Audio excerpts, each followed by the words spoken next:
Hello, ladies and gentlemen, welcome back. This is Force here with some more Friday Night Magic. Today we're going to be playing a green, white, and black life gain deck with some pretty cool combos that I'm excited to show you.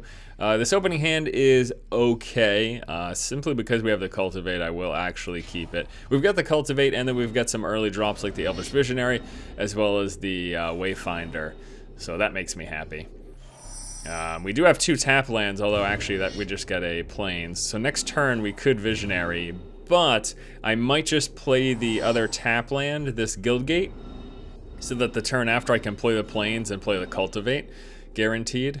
I think that's what we're going to do actually. So we're going to play the second Guildgate, comes into play tap, and it taps for 2 types of mana. So here's how this deck works. We've got a bunch of life gain, coupled with Angelica Chord, which every turn we gain 4 life, we get a 4/4 flying creature in play. He just played a 1/3 blocker that I basically can't do anything about unless I remove it. And then we've got some cool little combo things going on. So besides the Angelica Chord giving us stuff, we're running Seance in the deck. And with Seance, we're also running, what do I want actually for mana? Let me get a black. Yeah, let me get a black. Okay, perfect. I think that's what I needed anyways. So, all right. So we've got a bunch of, we've got the Wayfinders, which will put creatures into our graveyard. But then we also have the Seance to potentially fetch them back. Target player draws 3 cards. And then we've got, oh nice. Oh nice, we're going to start to get some flyers in play. All right, so this turn we're going to go with the Angelica Chord, and we're going to play Guildgate. And then what will happen is next turn we can play a Lone Missionary, and when Lone Missionary comes into play we gain 4 life, and whenever we gain 4 life at the end of the turn, during our end step, we get a 4/4 white flying creature token into play. And so we can do that 2 turns in a row, basically, with these Lone Missionaries. And we also have the Wayfinder, which will fetch for lands. It'll put stuff in our graveyard, but we have graveyard fetch from the Treasure Find, and it's just a neat little deck. I'm really liking, since we moved into checking out these tricolor decks, the games just get so much more interesting. It's really kind of awesome. There's the Seance, that's awesome. All right, so I'm gonna start off trying to play a Lone Missionary. Okay, he didn't counter that, so he might not have a counter. I'm going to attempt to play the Seance. Oh my god, that's so amazing that landed. Okay, so let me show you Seance. Seance is kind of a crazy card. At the beginning of each upkeep, I may exile a creature card from my graveyard. If I do, I put a copy of that card into play, except it's a spirit token. And then it leaves play at the end of turn. But what this means is, like, if I have my Lone Missionary die, I can Seance it back into play, gain the 4 life, trigger Angelica Chord again, and like you just keep doing that. It's awesome. It really is. All right, so he's got the 1/3 Flying Defender, which he prevents all combat damage. So he basically nullifies my 4/4 with that card. I'm gonna actually play a Wayfinder right now, because I'm trying to get creatures in my graveyard here. Okay, so we got the Baneslayer in our graveyard, but the Baneslayer isn't a creature that I would want to fetch back anyways. I'm gonna toss the Guildgate down. And let's go with a Elvish Visionary. Drawing a card. Okay, Lone Missionary, good. And then what we're going to do is we are going to move into combat phase. So I will swing him with both of these. I'm actually hoping he blocks and kills the Missionary. I know he's going to block the Angel because it's a free block. He blocks and kills the Missionary. Perfect. Okay, so Missionary dies. And then what's going to happen is, during my turn, we're going to play another Lone Missionary. We will gain 4 life, bringing us up to 28. This is going to trigger the Angelica Chord at the end of my turn, okay? And then what happens is we move into his phase, and during his upkeep, I get to exile a creature from my graveyard. If I want, I don't have to, by the way, but I'm going to. We're going to exile Lone Missionary. This is going to put a copy of it into play as a token. I'm going to yes do the ability. Gaining 4 life, and now at the end of his upkeep, we are going to get another 4/4 Flying Angel into play. It's so cool. It's such a cool little combo. how these cards can play off of each other. And it all sort of revolves around the Wayfinder getting creatures into our graveyard. And then on top of all of this, any creatures we don't exile that we want to keep, as soon as our Butcher of Truth, which is a 12/12, a huge creature with Annihilator, as soon as he hits the graveyard, even if he hits the graveyard from a Wayfinder dig, that shuffles our entire graveyard back into our library. It's really awesome. He's gonna... Okay, he put this to give a flying creature -2/2, and then he's gonna draw some cards. That's fine. At the end of this upkeep, we're getting another 4/4 token into play once his turn is over. Quest for the graveyard. Whenever a creature dies, you put a token on it. When he gets 3 tokens, he gets a 5/5 into play. Alright, so I wonder if he's going to attack with anything or what. He's going to attack with a 1/3. I'd probably block it with my 2/1 token, yeah. Okay, so now it's his end step, so we get the 4/4 in play. And now it's our upkeep, so we can choose. I'm not going to use the Seance on the Baneslayer because it would only be in play for the turn. It gets removed at the end of turn from Seance. Plus, it gets exiled from your graveyard. I want her to stay in my graveyard. Okay. So this turn now, we will go with... Well, let's just attack him first. There's really not much of a reason not to. Okay, so we're going to move into combat step. We are going to attack him with everything, actually. Swing with everything we have. And whatever he blocks and kills, we can dig back up with sound. So he's going to block and kill a Visionary. That's fine. Or is he going to choose something else? This is so great. Alright, so he chooses the Visionary. Blocks a 4/4. So he takes 4, 6, 7, 8, 9, bringing him down to 11. And then what we are going to do... oh, he gets a counter. Whatever, it doesn't matter. He's dead soon. We're going to play the... Let's play the Wayfinder. Dig for a land, plus to see what we get in our graveyard. Okay, so no lands, but we have the Gatekeepers in our graveyard, which we can choose to replay. The Visionary, as well as the Runescarred Demon. We might do the Runescarred Demon so that we can do the library search. So those are in our graveyard, that's fine. We're going to play Lone Missionary. Gaining 4 life, triggering the Accord at the end of turn. And then end step, here comes the Angel. And now we move on to his upkeep. We get to choose what we want to bring into play. I could go with this to fetch for something. I'm just going to go with some more life gain. We're going to play the Gatekeeper. So Gatekeeper comes into play. We gain 7 life if we have 2 or more gates, which we do. So we're going to gain 7 life. And again, trigger the Angel during the end step. Plus we're up at 43. So, you know. Alright, he's going to play Royal the Elements. It's a flying landfall. Lets him bounce back. Alright, when land is in play, you may gain control of target creature for as long as Royal... Okay, so he gets to pull a creature. That's fine. He takes one of our flying creatures. I think he's still pretty much dead any time now. Alright, so we got another 4/4 in play. In fact, I can guarantee he's dead. Yeah, I can guarantee he's dead.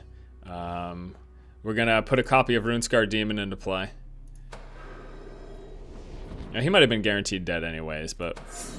when Runescarred Demon copy comes into play, we get to fetch our library for anything. And we are going to fetch for an Angelic Edict. And then we will... Oh, Grizzlebrand, that's hilarious. And then we will play the Angelic Edict, exiling his Royal Elemental. That gives him 1 less flying blocker. It also returns our 4/4. Unfortunately, it returns with Summoning Sickness, but it doesn't really matter. We attack with everything, and that is quite easily... Whatever, block what you want. It doesn't matter. 4, 8, 10, 12, 13, 14, 15, 16, I believe damage went through. He's down to -4. GG. And now for game number 2. How I would love to keep this hand.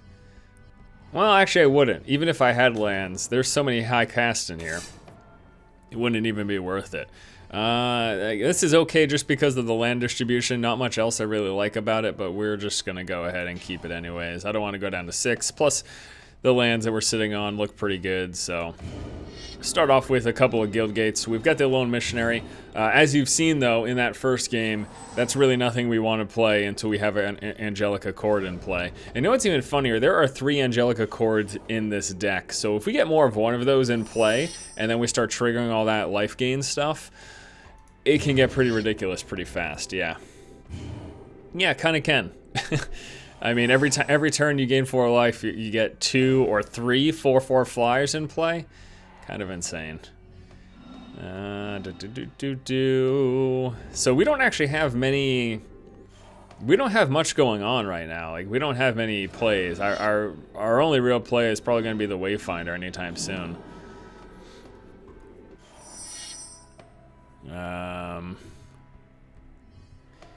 Yeah, let's just play the Wayfinder now, and we're gonna dig for a guild gate. We'll also see what gets dumped into our graveyard. Oh, wow. All right, well, none of these were great plays anyways, plus that'll all end up getting reshuffled. You haven't seen it yet, but the card that we have is the Kozilek Butcher of Truth. So it's a kind of a crazy card. It comes into play. It's a 12/12. It costs 10 to play, but it's a 12/12. You get to draw 4 cards. It has Annihilator 4, which means when it attacks, you basically blow up your opponent's permanents. But the really cool thing, the biggest reason it's in this deck is that when it gets put into your graveyard from anywhere, you get to shuffle your entire graveyard back into your deck. So all of these cards that we, quote, lose from our Wayfinders, we don't actually lose. They all end up coming back eventually. I'm just going to take the 1. I'm going to save him to block something bigger later on. I would rather have him prevent 2, 3, or 4 damage and prevent 1, so. Alright, here we go. Elvish Visionary, that's the kind of thing that we need. We could also, we've got the Treasure Find, but there's nothing I desperately want to dig up yet. Maybe when I have the mana, I'll desperately want to dig up a Runescar Demon, but right now, no. And yeah, that's the other thing. We also have the Treasure Find to fetch stuff out of our graveyard. But right now, we are just going to play the waiting game until we start to get our combo pieces rolling. You know, which is basically trying to get that Angelica Chord. Now, the good thing is we will be able to afford the Runescar Demon very soon because we have a Cultivate. So we might Treasure Find soon, get the Runescar Demon, and then we can play the Runescar Demon soon, allowing us to dig for Angelica Chord, and then we can start doing our life gain combos with creatures in play, because we've got life gain from the Missionary plus from the Gatekeeper. So I think he's wow. Why would he not swing at all? Wow. I think he was worried that I had some sort of form of removal or something, so. All right, we're going to play Forest. We're going to dig with the Cultivate now. I want to be able to Treasure Find as well. I can do both. So we're going to Treasure Find our Runescar Demon. Okay. And then we're going to Cultivate for... Let's get a Swamp and a Plains. Cultivate. Plains, Swamp, confirm. And so next turn we can play the Runescar Demon, and then with that, we're going to be able to get our Angelica Chord. And then we'll just take it from there. So this is, so far, I mean, even if we end up losing the game, this is a good example of sort of how this deck can play. Whereas we're just trying to kind of stall. We've got some mini blockers. We have some life gain if we desperately need it. But again, we would prefer to play it after the Accord comes in play. And then once we get rolling is supposed to be like when the deck kind of gets insane. 3/2 flying, all right. So he's going to swing with a 2/2 for a strike. And I am actually also just going to let that go through, because I'm not too concerned at the moment. So let the 2 go through. We're down to 17. And now this turn, we can play our Runescar Demon, which we are going to play. So, I mean, it by itself is amazing too, because it's a 6/6 flyer. So it's a pretty solid card. And with him, we will get our Angelica Chord right here. And next turn, we will be able to play the Accord as well as a Lone Missionary. So we'll be able to start triggering the card draw, and then the turn after, we can do the Gatekeeper. We've got the Baneslayer Angel, which by itself is a beast. I mean, This alone gives us a lifelink possibility for every turn, which means a triggering of the Accord every turn.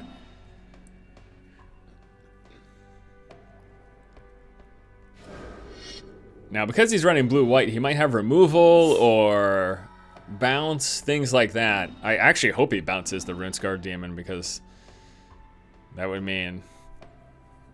oh, that'd be good for me. I'm also pretty lucky because he's been playing very passively, probably because he's feared that I have something to remove his important creatures, like his Mentor of the Meek. Although I'm not sure why he's running Mentor of the Meek in the deck. It does not synergize very well with a lot of these creatures that he's playing. Like, why run Mentor of the Meek and then have all these 3/2 flyers? It doesn't really make any sense. Okay, there we go. So finally something that he can combo with Mentor. So he plays a 1/1, can combo with Mentor of the Meek. Yeah, that's fine. Oh, this card. You guys didn't even get to see this card last game. That's hilarious to me. All right, we're going to play the Angelic Accord.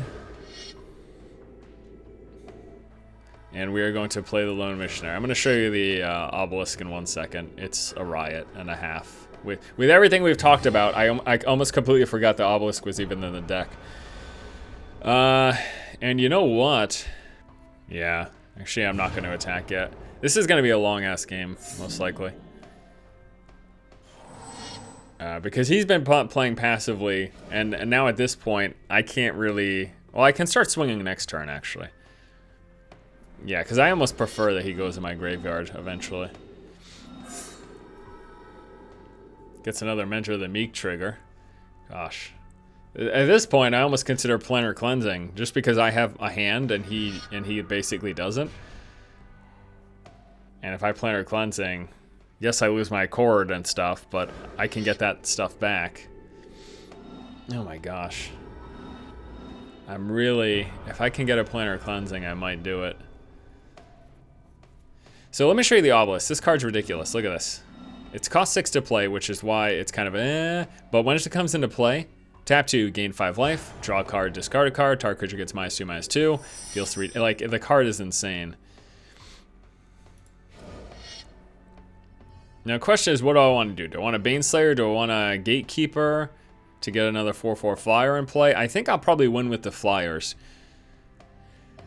Oh, and this is also, we can play this to gain the 5 life to keep triggering the Accord turn after turn after turn. I'm going to play Gatekeeper, 4/4 right now. We've got 2, 4, 6. We can't do both of these at the moment. I could just play the Baneslayer, though. Let's just play the Baneslayer right now. Yeah, you know what, actually? I think playing the Baneslayer was a little bit overextending. I like immediately regret that decision, come to think of it. Because if he clears the board, then I lose so much power. But if I held on to I don't need the Baneslayer right now. So if I held on to it, at least if some big travesty happened, I could replay it. All right, so he's going to double block to kill the Runescarred Demon, but I actually don't mind it, because I don't mind that he's in my graveyard, and we're going to kill off these 2 creatures. So now he has no more flying protection.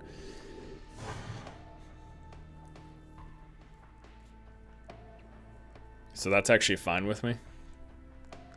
Because when it's in the graveyard, I can get it back a variety of ways. Between Seance, Treasure Find, and my Butcher of Truth. Yeah, I think I would call this a misplay. Not in that it's like immediately killing me, but in that it's such a value creature that's just risky to play, and it's an Angelic Edict target. So now it's exiled, and there's like nothing I'm not gonna be able to get it back. Nothing. So yeah, that was definitely a misplay, in my opinion. He's gonna attack with a couple of these, which is fine. I'm just gonna let them go through. We're gonna keep getting those 4/4 flyers, so unless he pulls more flyers into play, he's in some trouble.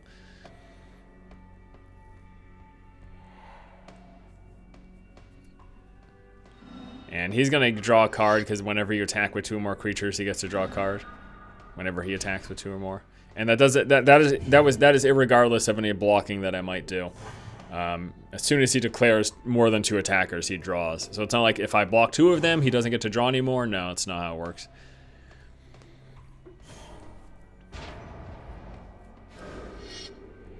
Okay, so he's gonna play another. This is the weirdest deck. I mean, I guess it's just a bunch of weenie creatures, so he can draw off of Mentor of the Meek, but they're all like, it's just a lot of really weak crap, you know? So I'm gonna play the Gatekeepers. We're gonna gain life and do this. So what's gonna happen is when I get the Obelisk in play, I can gain 5 life every turn and to keep getting that, which is really nice. We could also play the Angelic Edict, which I could use to get rid of his Mentor of the Meek, but I'd rather save it for potentially a bigger threat. If he gets any big, like if he gets his own Baneslayer in play or something, that's... Letting him draw the card sucks, but I can... Actually, no, yeah, it doesn't make any sense for me to do what I was just thinking. Because I can get rid of his... We're going to swing him for 4. I can get rid of his Mentor of the Meek with the Obelisk red effect. Or the black effect, give target creature -2/2. So that's probably what I'll do next turn. Here we get another 4/4 in play because we gained some life. And chances are here we are just going to win with those flyers.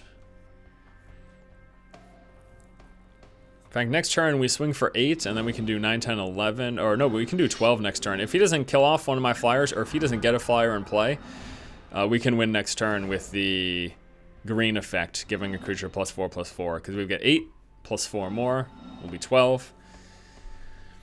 But there's a possibility that he will play a flying creature here or something like that.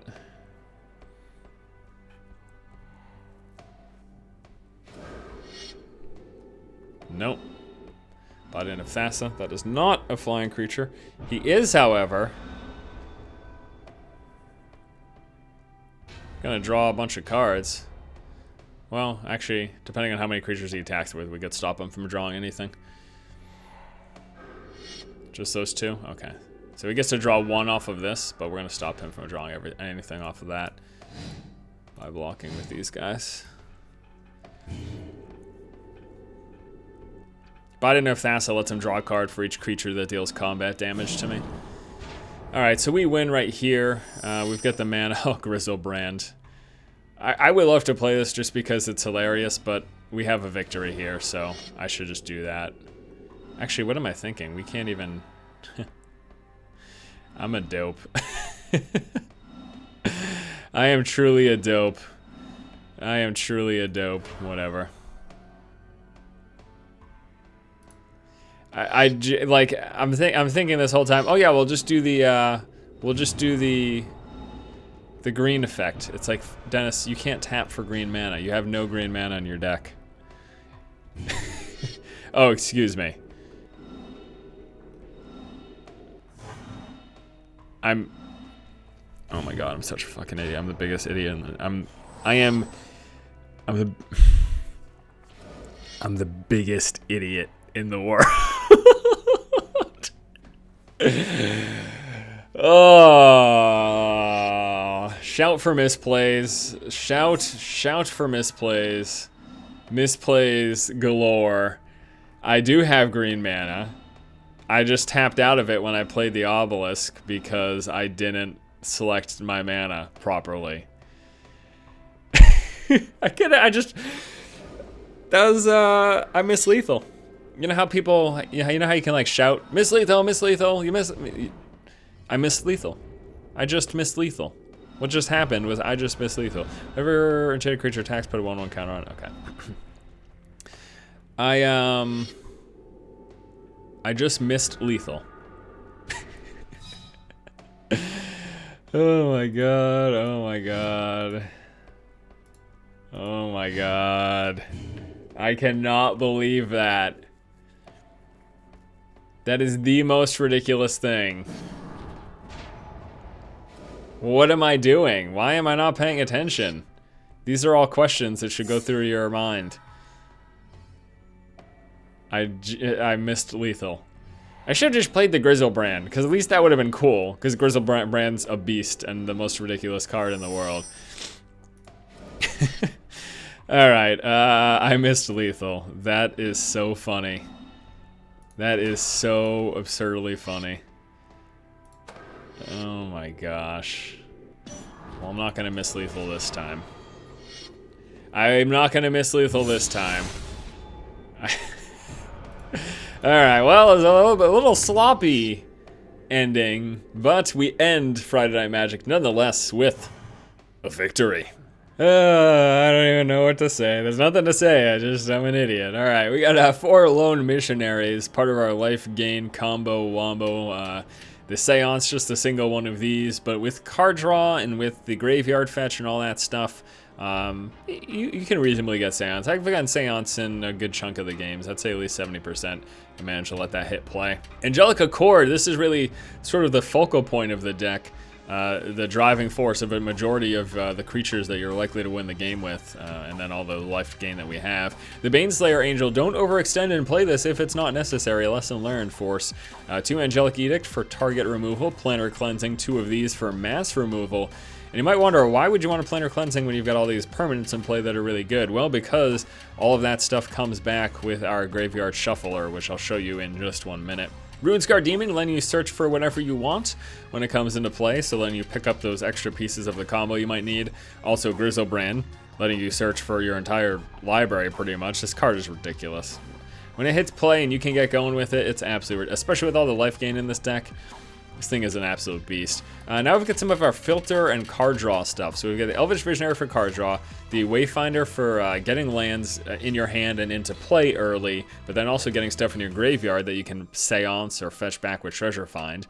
Cultivate to thin out your deck and get lands into play. The Gatekeepers for life gain for our Chord trigger. Palaka Worm, life gain, a Chord trigger, plus it's a beast creature, and when it dies you get to draw a card. The Obelisk of Alara. Now in this deck we can only trigger the life gain, the -2/-2 and the +4/+4, but those are the big, I mean, these are the really strong ones, and they work very well with what this deck needs. The Butcher of Truth, you didn't get to see this thing come into play, but it's a crazy card. So it's 10 for a 2/2. When I cast it, so when you play it from your hand, you get to draw 4 cards, so that's cool. It's got Annihilator 4, which means when it attacks, your opponent has to sacrifice 4 permanents, which is insane. But the real big reason it's in this deck is, on top of all of that, whenever it goes into your graveyard from anywhere, including from a Wayfinder dig, so if you Wayfinder and you get a land, and then one of the other 3 cards is the Butcher of Truth, once he hits the graveyard, your entire graveyard reshuffles into your library. It's really, really awesome. So it works very, very well in a lot of decks with Wayfinder if you don't immediately want that stuff in your graveyard. And then we've got the Graveyard Fetch with the Treasure Find. So pretty cool little combo deck. Hope you guys enjoyed it, taking a look at it. I'll see you next week for another episode of Friday Night Magic. Hopefully I won't miss Lethal. I wouldn't count on it though. Have a good afternoon, guys. Keep watching and keep owning.